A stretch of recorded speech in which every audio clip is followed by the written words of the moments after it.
Right, here's our program in Python.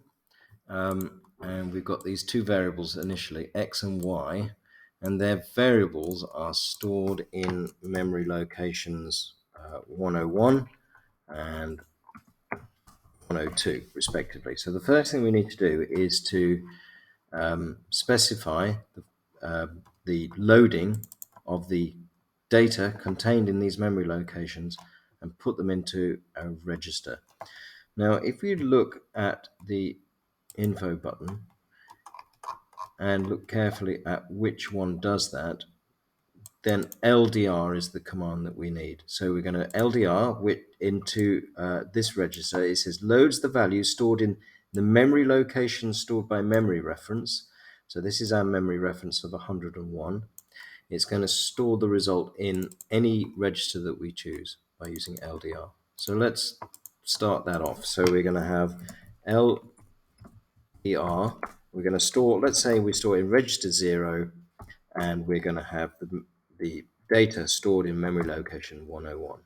Now, what we don't want to do is put a hash here, because that's the actual number 101, rather than something that's stored in memory. Now, what I would suggest that you do is you create a little comment here to say that x, you could say x is R0, okay, or just say that it's x, okay. You could just write that, but that'd be even more useful. Okay, we need to do the similar thing for loading the value of y. So we're going to load, and we'll put that into a different register. That's in memory location 102, and that's the value of y. So y is R1. These comments are useful. Sometimes you might forget which registers contain which variables. Right, the next thing that we need to do is to calculate this value of z. Okay, now we can't do this in one line in assembly. We've got to do these add and subtract commands separately in two different lines. Let's first of all, perhaps one thing that you've got to be careful of is doing this in the right order, because if you add the 1 first to, let's say, x and store that in some register, and then you do y minus that value, then it's y minus that, the bracketed, which is not what we've got here. So I would suggest that the first thing that we do is this y minus x, and then add 1 afterwards. So we're going to subtract x from y. Okay, now if we go to the instruction set, subtraction has 3 parameters. The first one, rd, is where the result is being stored. In other words, we do our subtraction, we do this, take away this, and store the result here. Okay, so that's what we're going to do. We're going to, where are we going to store z? Well, let's store z in R1. So we're going to subtract, we're going to store the result, no, oh no, R1, R2, sorry. So z is going to be R2, and we're going to subtract the value of y minus x. And okay, so that gives us the order. So y, well, y is R1, and x is R0. Okay, so what this does is produce y minus x, and it's going to store it in z temporarily, but we don't want z to be just y minus x. We now need to add our 1 to the end. So now we do an add command. So we're going to add, again, R2 is z, so let's just, might be worth saying z equals R2, and we're doing y minus x there. So now we're going to subtract 1. So we're going to store the value back into z, that's our R2, and what are we going to add? We're going to add the current value of z, which is R2, and a 1. And remember, a 1 is hash 1, that's immediate addressing. Okay, so this is basically saying that z is y minus x plus 1. Right. Next thing we need to do is to set up this counter variable. Okay, sorry, this not this counter, this total variable. So let's do that. So we need to store the 0 in that. Now, how do we do that? Well, some people might go, str. What does str do? It stores the value that is in register D. So it's going from register D into a memory location. Well, that's clearly not what we want. The command that we actually want is mov, because this copies the value specified by operand 2, and that's going to be our number 0, the actual value 0, and we're going to move that into our register. Okay, so the first thing we need to do is to figure out what we're going to call our total variable. We'll call that register R3. So we're going to move into R3, which is our value of total, the number 0. Okay, so total is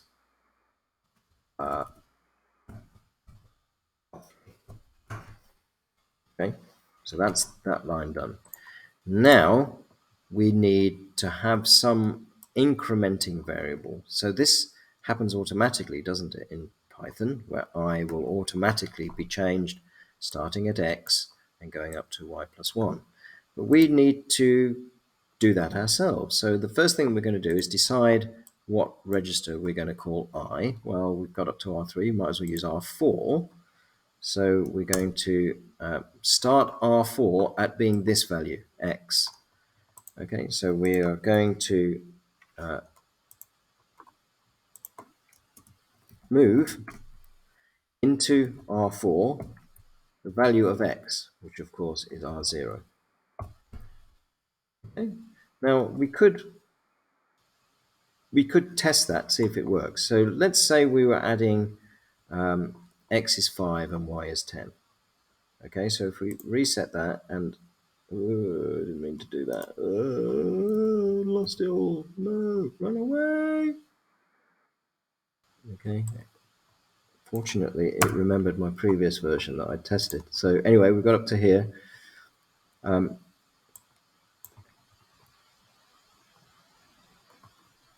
Move R to 0. Okay, so now I'm going to move my next one. We're going to move R into R5, our value of x, which is R0. Oh, I used R4 for I. Sorry, R4. I've already done that, haven't I? There it is. Yeah. Okay, so R0 is x, R1 is y, R2 is the value of z, R3 is the value of total, and R4 is the value of I. Okay, so if I submit that, that's what I meant to do. This is just part of this comment at the end here. What I need to do when I've assembled it or submitted it is I need to put my values into RAM to test it. So let's say x is 5 and y is 10. What we should see is R0 will be pulled out of this memory location and go into R0. So we're expecting a 5 here. We're expecting a 10 here in R1. What's R3? R3 is our value of total, so we'd expect a 0 here. And our I is going to start off at x, which is 5. So we'd expect a 5 here. So let's run that and see whether that is indeed happens. So first of all, it's executing these commands. So we've got 5 in R0, that's what we anticipate. Now 10 is being put into R1, and now R2 is our value of z. So first of all, it's going to be 5, 10 minus 5, and then it's going to add 1. So that should be a 6 now. There we go. And then R3 is going to be 0. And then we're going to get an error because we haven't done a halt at the end. Right, okay. That's fine so far. I think we're happy with those values. Okay, so let's reset that again. Now the only problem with resetting is I've got to just before I run it, I've got to re-establish my values of x and y in my memory. But we'll do that in a minute. Right, so what we need to do now is we need to set up this for loop. So, in your exams, any sort of looping mechanism that basically an attempt at a loop which does loop. So it can't just have a label, but we're going to call it loop. It's up to you what we call it. So we're going to have a loop. And what happens in the loop? How do we escape the loop? That's one of the things that we should think about. Well, we escape the loop when I reaches the value of y. Because remember, in Python, this finishing value is always one less than what we state here. So it's one less than y plus 1 is y. Okay, so we finish the loop when we when um, when I is greater than y. Okay, so we need to do that. So we're going to say we're going to do a comparison between our value of I, which is R4, and our value of y. And our value of y is R1. Okay,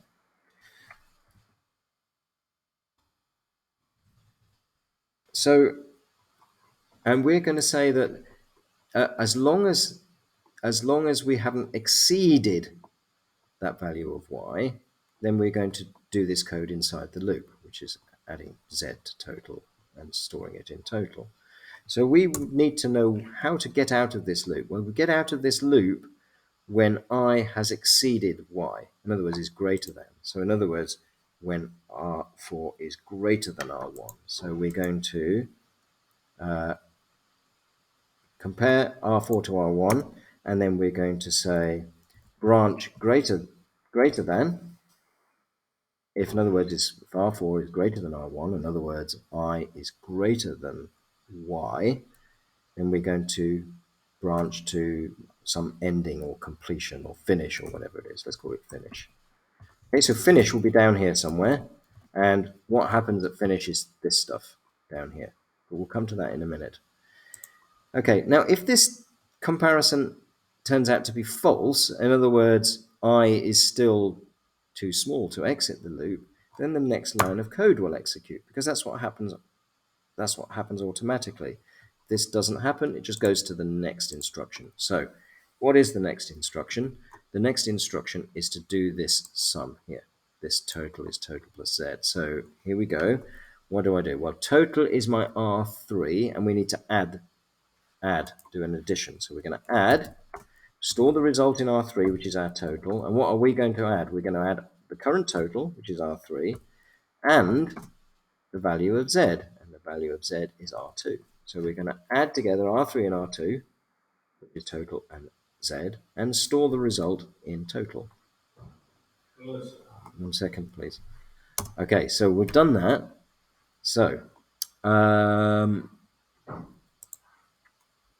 then it's just going to go, we want it to go back to the for loop. Now, obviously, a for loop does that automatically for us, but not in the case of assembly. So we need an unconditional branch to branch back to our loop again.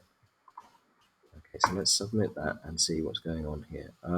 It says, unknown address at line 7, finish. That's because it doesn't do anything. Okay, so what I need to do after I finish is print my total, but I'm not printing it. I'm sending the result to location 104.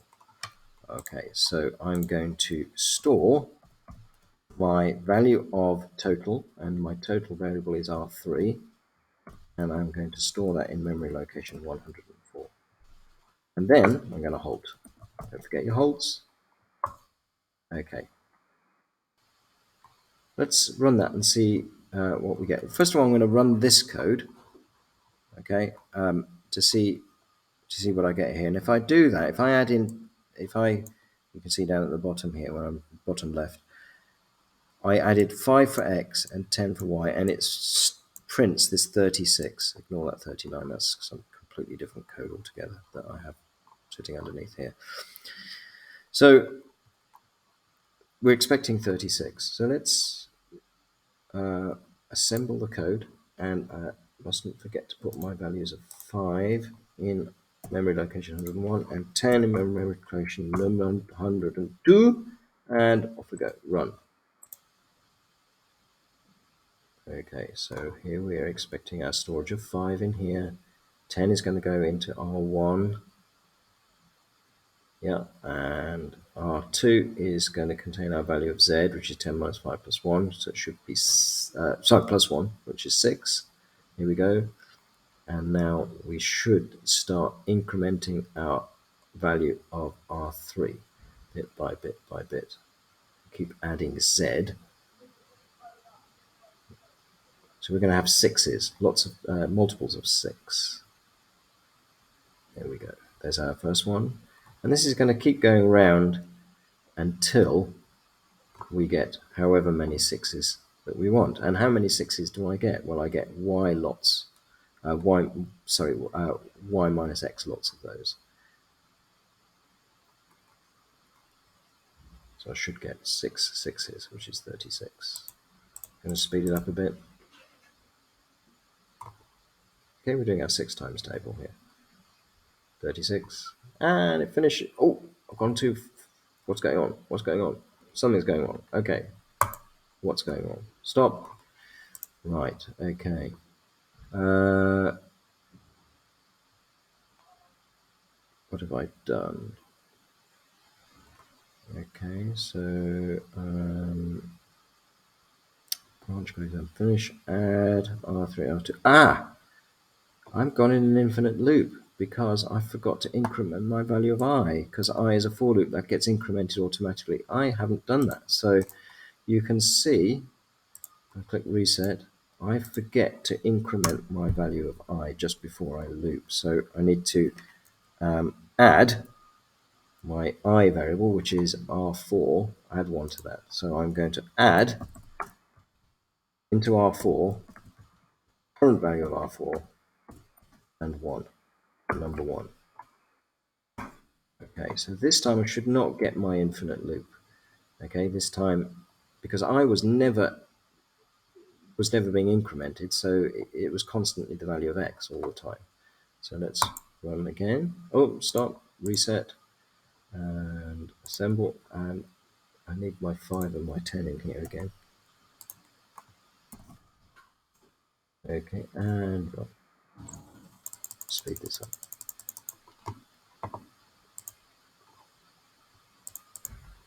Okay, here we go. It should get 36. It should stop, and away we do. It stops. Okay, and I should have my value of 36 in memory location 104, and there it is, right there on the right hand side there.